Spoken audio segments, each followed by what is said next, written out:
Happy Tuesday, everyone, and welcome to the Lockdown Lounge from Strode Media. I'm Omar Ali, and this show is produced by me.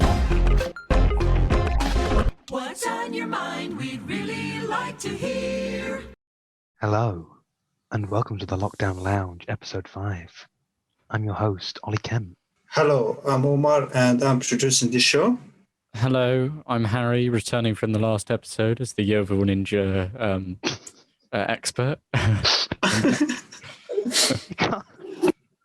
A title I'm very proud of.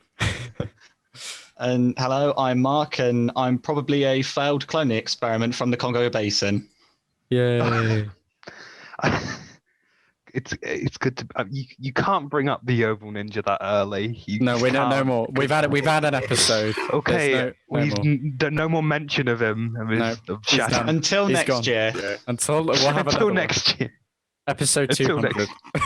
So we're going to talk about the whole thing with Megan Markel at the moment, and surprise, surprise, the royal family isn't great. Who knew? I mean, I'm actually sort of a stranger to this whole thing. Could you guys please, I mean, all I've seen is a couple of little headlines. Please enlighten me on the whole situation. Pretty much, it was an interview with Meghan and Harry where they came out talking about that there wasn't a lot of support from the royal family, a lot of abuse, racism from them, and Meghan Markle saying that she pondered, also we should maybe put up a trigger warning because there might be some subjects brought up that are that people might be sensitive to, because Meghan also talked about how she thought about committing suicide because of all the abuse she got from the tabloids and the neglect from the Not other a good members of the royal idea. family. Not a good idea. Wouldn't advise you. Yeah, it's 100% not advised to suicide. Yeah, not a thing you want to do. But it sounds very interesting. I mean, what are your guys' opinions on the royal family? Would you mind saying what your opinions They're bad. are? They're bad all the way. Yeah. Enlighten us, Ollie, on this hot take that you have. What was Sweaty Boy called? What was Sweaty Boy called again? Prince Andrew. Prince Andrew. Apparently, quote unquote, the man who doesn't sweat. The only man in history who has had a medical condition where you cannot sweat. You cannot sweat, and therefore is not a criminal in any way. Well, the royal family over the past 10 years has had their handful of criticism, in terms of the Queen's role in Parliament, the stuff with Prince Andrew, this with Meghan and Harry. They've had a tough 10 years for the royal, because there are some really weird people in the royal family. Yeah. I mean, Prince Andrew is just scary. No sweat, Andrew. I'm sure most of us have seen his interviews, and they are very interesting. But yeah, I didn't know that this whole thing about Meghan and Harry was just got up literally yesterday morning and went into college, and there was people talking about it. But yeah. I think that the thing is, apart from stuff which is quite important, I'm not too interested in the happenings of the royal family because I'm not overly. I don't really. They're sort of just.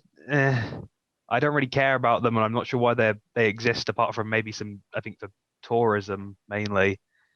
Well, they're quite. Sort of the main reason people keep it around is because of the stability. Because in the United States, every 4 years they have lots of instability because they've got to elect a new leader. But in the UK, they have the instability for a new prime minister, but there's still a figurehead to the country. There's someone hey, that's their get out of jail free card. Don't blame us. Blame the royal family. They're to blame. Yeah, well, I mean, I think the other point that we have is this whole thing with big man Piers, Mr. Piers Morgan. Big man Piers, I walk out on a live broadcast, Morgan. So, Mark, would you like to let's get a little info on Piers? What has happened? Well, first of all, who is Piers Morgan? Right, so Piers Morgan, love him or hate him, is a quite curious fellow. Obviously, been presenter of Good Morning Britain for the past 5 years, but has suddenly walked out over obviously everything that's happened concerning the Harry and Meghan interview.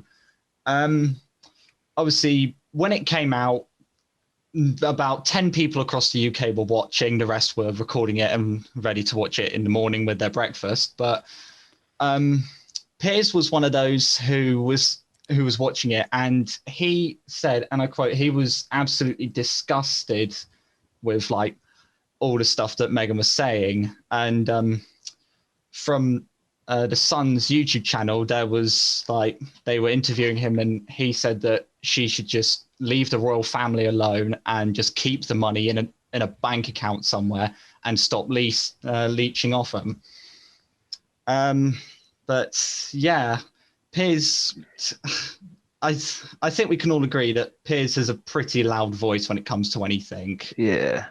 He's not necessarily bad. He's just quite a vehement. You know, he's quite stubborn in his what he likes. What you're going to say? He's a bit of a naughty boy. He's a very naughty boy who should maybe stop talking and stop acting like a child. I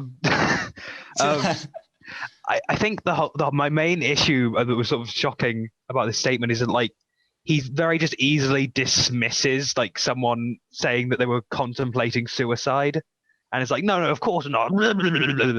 He's what, by the way, I've not listened to Piers Morgan's voice in a very long time. Does he sound like that? He's got a voice that's kind of similar to this, where it's very quite strong. I can't really do his voice very If you well. add about 50 years onto what you just did, then that would have been perfect. Oh well, fair. Well, thank you very much. I'm here all night, folks. I just want to get out. I'm quite happy he's gone. I don't think he helps anyone. I think he's just a negative force in general. Well, he's there for controversy. I mean, the only other interview that I really saw him in, he was quite well constructed with his points, and he definitely gave a very good argument, but mostly because the person he was interviewing was don't want to be rude, an absolute idiot, which was about the new Harry Potter book, and they wanted it banned because it was hurtful to children. And he asked I won't go into it, but he said, have you read the book? And he said, no, I haven't read it, but I know it's really hurtful towards children. He said, oh yeah, why is it? And then he brings in this other bloke and completely not just destroys him with facts and logic, but sort of brings that whole part into it. I think Piers Morgan's like, you get stuff like he also doesn't like Greta Thunberg very much because he's a pathetic old man. Well, I don't like Greta Thunberg. I think she's a very positive force. I don't know why. I don't know. I talk to people at God. I don't know why no one likes her so much. Because she's your inner Swede coming out. How dare you? I mean, no, I don't particularly like Greta Thunberg that much. To be honest, but I don't hate her or anything. I just don't really. I'm not like a fan. I wouldn't say. I don't really. I think this is just sort of the final part of Piers Morgan's eternal pissing and moaning. And it's just the end of that. I mean, he probably will still keep talking on whatever platform he has left. I just think you can't just go around saying, no, you can't have been contemplating suicide. I don't believe you because I love the royal family. Well, it is. There's an argument to be made that it is his. If it's his views and he wants to say what he wants to say, I know in the UK we don't have a freedom of speech law. But I think he'll probably move to the US because he probably wants that freedom of speech law to defend his views. He'll start working for Trump again. You watch. Probably. Well, no, I mean not working for Trump, but like just going to the UK, going to the US because the US has the freedom to be more vocal about your political views. And I feel that the UK, it definitely on television, is quite nanny. Where we're now, the rest of the world sees this as like a nanny state. We're quite shielded on television from views that don't fit in with, this like neoliberal sort of exact view of the world. So, but I'm not defending. I'm not really bothered by Piers Morgan. I just think that it's, that could be his future is America, because now he can go on American TV, which lots of hosts have been similar to Piers Morgan.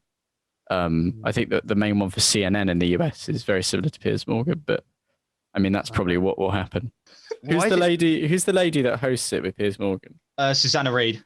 Susanna Reid and Alex Jones, the new duo.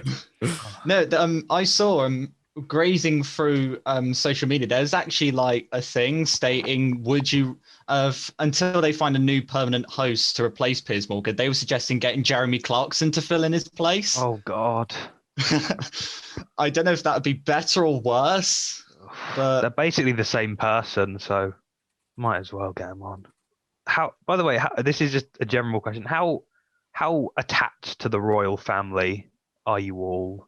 I know it's important, obviously, and I know why it is important, but I don't avidly seek out news about the royal family because it's not, but I see why people like it. I don't, in this the world that we live in now, just kind of let people enjoy things, I think, because sometimes it can just be a bit annoying, but I kind of understand, but don't keep up with it that much. that's where I differ from you. I do like to keep up with the royal family and what's going on. Obviously, in its recent times, they're not too much of a shining beacon at the moment, but they are cool, and it is history being made. So it's nice to keep in touch with it all. So it's just it's just one family that everyone knows around the world, and it's one family that you can say that we can all say that we have lived in the reign of the oldest reigning monarch and I think the oldest monarch, if I'm not mistaken, in history. So, well, compared to because in the last 100 years, 100 or so republics failed, and 3 constitutional monarchies, which is our country, which was I think Greece, Italy, and Japan were the only 3 countries that were the same government type as ours that collapsed. But every, republics, hundreds of republics did. So I guess there's something to be said about that. This is my main bit of royal news of the lady with Union Jacks. Oh, she's brilliant. She's hilarious. But it's that sort of thing which just makes me go, okay. And it makes me, all it does, it makes me worry. Obviously, the claims that are being made are very serious and upsetting. But I think Meghan Markle and what's his name? I was going to call him Harry. Chris. Chris, yeah, Meghan and Chris, the 2 royal families. I think they have definitely big enough careers that they could carry on regardless of the royal family because they've got enough status. I mean, but then again, Harry was on a show with James Corden, so that's a low point for anyone. yeah, Well, everyone hates James Corden now. I always hate James Corden. It's not very good. Yeah, but everyone was on the James Corden love train, and now everyone's he's lame. I'm like, but I always thought he's crap, and now everyone, I don't know why. I was the trendsetter on the. Same here. We were both trendsetters, I guess. Then I liked him in that one episode of Doctor Who, and then I thought, okay. Then I looked back and I thought, that's not a very good episode of Doctor Who. No, it's not. But shall we move swiftly on to our next topic? Yeah, as it were? Otherwise, we could be here all night. We could be here all night. Call out for James Corden, by the way. Come on the podcast. Yeah, we're coming for you, James. You're next. First the Oval Ninja, then you. Yeah, that's our list. For you, strong and hard. Right, I'm going to send Shadow James after Corden. you. Let's do this. Listen in your office, in your car, or even your neighborhood bar. You can listen with your whole family. So, next new topic. What makes a film good or bad? Okay. I'll kick things off. Things that make a good film. Well, obviously it's got to be entertaining. Look at Marvel; they have subtle jokes here and there, keep the audience entertained. It's got to be continuous. There can't be any dull points, and the cast just have to be correct. When you look at a film and you see all the cast and their characters and you think no one else can play those roles. That's what you need to think. Ollie, do you have what's your hot take? My hot take is I've got it's a spicy take. I think a good film can also be a bad film. Oh, My personal favorite film of all time would have to be, and I talk about it obsessively with other people, it would have to be the Mario movie. It's probably my favorite film of all time. is that the one with the Bowser where he's like a lizard? Where he's got a long tongue and Oh, he's just God. a human. Monkey! And he's played by Dennis Hopper. Monkey! Yeah. It's probably the greatest film I've ever watched, and I've watched it 10 times, once in my sleep, and it's in my dreams. I fell asleep to it, and it was a nightmarish experience. But it's so good. It's such an awful film, but I can sort of, and it made no money. It made no money at all. No, it was awful. But It's so wonderful. But The Room's like that, hi Exactly. Mark, everyone loves The Room, but we all acknowledge that it's awful. But I believe that a good film doesn't have to be entertaining. It just has to have a point. If the movie doesn't have a point, if it exists to just be entertaining, or for example, if a movie's just made to be entertaining, it's just a crowd pleaser, then you've basically not made a successful film. A successful film is it sets out to show you a new creative vision from the director or the filmmaker. So, for example, if you're just making something like, let's think of a recent example, Suicide Squad is not a good movie because it's just trying to please a certain demographic. But the Marvel movies know that to create a good universe, they need interesting characters. Even though the Marvel movies, to my extent, recently have been failing on a filmmaking and technical level, they definitely started off with a clear vision. But furthermore, you need to give what the audience necessarily doesn't want, but what they need. So you don't always have to show the audience what they want. For example, if you want a character to die and you know the viewers won't like it, that character should die for the sake of the show or the sake of the film or whatever. Just make a good movie that has something to say or has a point, and you've basically done something good. Because otherwise you just end up like you just have Paul Blart. Well, you will end up like season 8 of Game of Thrones, where it's like everyone just fan service. I don't know if anyone watched season 8 of Game of Thrones, but I've not even watched Game of Thrones. it failed. It failed because it just became fan service. It became what people wanted, and that's not what people needed from the show. But what would you say things that you can forget when making a film, or things that you think, oh, well, that's actually important, but you wouldn't necessarily think about?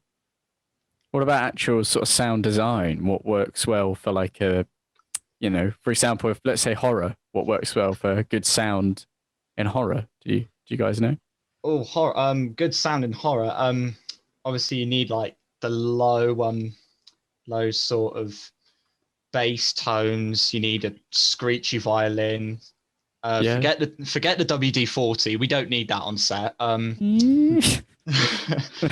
And then every now and again, just like a loud, high-pitched crash of some sort. And those are like the aspects you need for a horror soundtrack. If you've got all them, you can basically rewrite The Woman in Black. Well, can anyone think of a movie that they saw that completely failed on any technical level, and a movie that succeeded on every technical level? Ollie, do you have any movies that completely that was just nothing redeemable, not even any scenes? I can think of one, but none of you would have heard of it. Go ahead. Go for it. There's this channel on TV called Horror, and I saw a film that had a horror film with Danny Dyer in it, and it was really cheap. Has some surprising high profile actors, including Danny Dyer. I don't know if you count him high profile, and it was weirdly sexist. I didn't expect that. And it was it was a zombie film where the virus turned women into killing machines, and then they decide I hate women, and then they win, and then that's the film. Right, And a great plot. And it was so bad, it looked terrible. It was just a weird idea with a weird message. Just terrible execution. I like Danny Dyer though, Yeah. but then he's the worst character in it. I just like God. him. Oh, poor Danny Dyer, you poor thing. Just Don't watch Doghouse, please. Doghouse. I see. Well, was anyone else? Did anyone else here see a movie that maybe succeeded on a technical level really well? That they thought, wow, this is really great. This looks brilliant, or anything that they saw like that, or the acting was particularly really good, or. I have one. Yep. Well, actually, Go ahead. general class. You've got like war films. Obviously, they have to be done to a very high standard to portray what they're doing. But one that in particular was Greyhound, which is on Apple TV. You may have seen it. I've heard of that one. That was done so well, like to such a high standard. Like all the scenes, they looked accurate, even though they needed to. All like the script writing was done perfectly, and whoever worked on that film, well, even though it's got Tom Hanks, so it's going to be a good film at base, they just excelled in it. It was brilliant. There was not a moment of that film where I got bored or I thought it could have been done better. Brilliant. I saw a particularly great movie recently. Not very relevant today, but really surprised me, and I heard lots about it, and I sat down and watched it.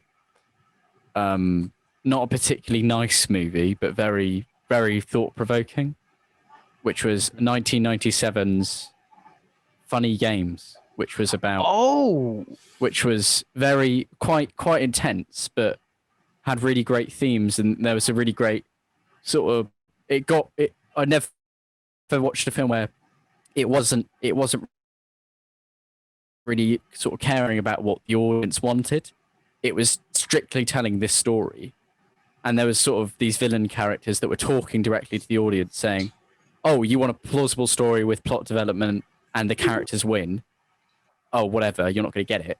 And even scenes where the characters, the main characters, get the bad guy, the villain takes a remote and rewinds back so he can save him. So it's a complete teardown of what you expect from this, this story where, oh, good guy wins at the end, bad guys have a backstory, and it's all of this. It was so, complete just teardown of anything I've really seen before. And I really, they remade it in 2007 in America, an American remake, which was basically shot for shot the same film, but still very good, and really did make me think how a director's vision can completely change what you expect from a movie, and it was brilliant. No, I've heard of that one. I need to watch it. It looks from what I've seen of it looks great. It's incredibly good. Quite a hard watch, not an easy one to sit down with, but really, really, really thought provoking. I think that brings us to the end of our podcast, episode 5. The end. The end of everything. No. The family's been demolished. A Tesco Extra has been placed where the royal household used to be. Oh, please. Buckingham Palace is a lot more prestigious for a Tesco's. Oh, they're basically the same thing. Anyway, thank you very much for listening. Good night. Please replace the royal family with a Tesco. Not the royal family, the building. Buckingham, I don't know what it's called. Replace it with a Tesco Extra, please. Thank you. A really big one. Very much. Thank you for talking about movies and Salmon Men, Piers Morgan. That's the episode. That's the new name for it. Salmon Men and Piers Morgan. That's the name of the episode. Yep. Done. All right. Thank you all for listening. Thank you for being and talking with me. Thank you. See you guys later. Enjoy. Goodbye. Bye. Thanks for stopping by. Now get out. Woo!